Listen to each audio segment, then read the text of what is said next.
I locked my sister's 6-year-old son in the bathroom for an hour after he went completely wild. Now she's furious and won't talk to me. Last weekend, my sister, 26F, asked me, 28M, to watch her 6-year-old son, Ryan, for a few hours while she ran some errands. I'm not really comfortable around kids, but I agreed because it was just for a short time. I thought, how hard could it be? Plus, I figured it would be a good chance to spend some time with my nephew, even if I wasn't exactly an expert in handling kids. When she left, things started off okay. We watched a movie together, and Ryan had some juice. Honestly, I was relieved things were going smoothly so far. He seemed pretty chill, and I thought maybe it wouldn't be as difficult as I expected. I tried to keep things light and simple, hoping to avoid any major trouble during the few hours he was with me. I'm not used to being responsible for a kid's behavior, so I was trying my best to keep Ryan entertained and calm. It was clear from the start that he had a lot of energy, but as long as he was sitting still watching the movie or sipping his juice, I thought I was in control.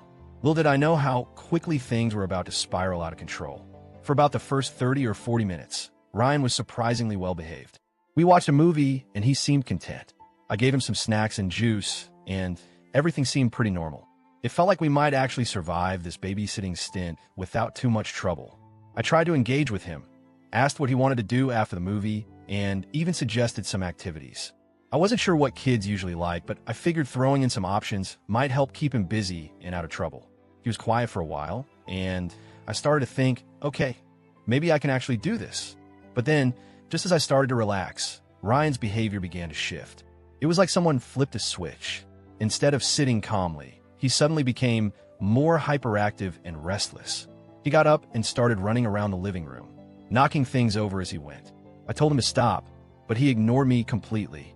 After those first signs of restlessness, Ryan quickly escalated into full-on chaos mode.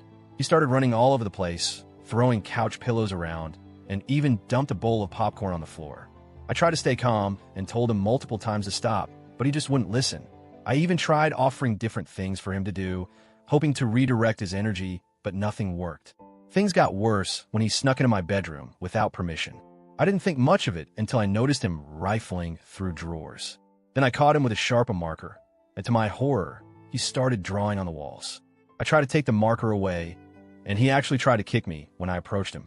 At that point, I tried to call my sister to get some advice or to check if she could come back early, but she didn't answer. I was starting to feel overwhelmed. It was obvious I was losing control of the situation fast, and I wasn't sure what to do next. The situation quickly escalated to a point I wasn't prepared for. Ryan chased my old dog around the house and pulled her tail. The dog snapped at him, not hard, but enough to scare the kid. Ryan screamed like he had been mauled and then, out of nowhere, threw a mug at the dog. At that moment, I realized things had gotten way out of hand. I was worried about the safety of my dog, my stuff, and honestly, my own safety too. Ryan's behavior was getting more aggressive and unpredictable, and I didn't know how to calm him down. I didn't want to hurt him or scare him, but I felt like I was losing all control of the situation. Feeling overwhelmed and not knowing what else to do, I decided to put Ryan in the bathroom. I told him he needed to sit there and take a break until he calmed down. I locked the door from the outside, not because I wanted to punish him, but because I didn't feel safe leaving him loose in the house after everything that had happened. At first, Ryan screamed and cried, but I sat outside the door and talked to him every few minutes, trying to reassure him that he wasn't in trouble, just needed to calm down. After some time, he stopped crying and got quiet. I figured it was safer for everyone if he stayed there for a little while. I then went to clean up the mess he had made in my bedroom and checked on the dog.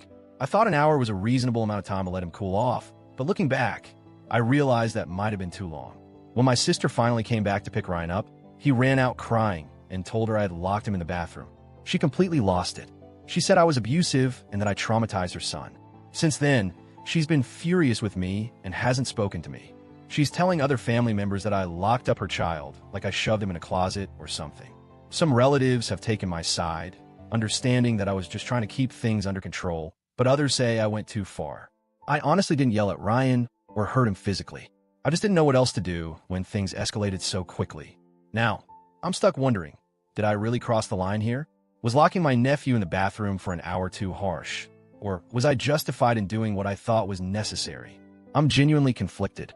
I wasn't trying to hurt Ryan, and I wasn't trying to punish him out of anger. I was overwhelmed, scared for my safety and my dog's safety, and honestly didn't know how to handle a child acting so wildly. I tried to be calm and even talked to him while he was in the bathroom. But I also realized that locking a child in a small room for that long might have been the wrong way to handle things. Maybe there were better ways to calm him down or safer ways to manage the chaos. I guess I'm just hoping for some perspective here. Was I the AH for locking my sister's kid in the bathroom? Or was I just doing what any adult would do when pushed to their limit?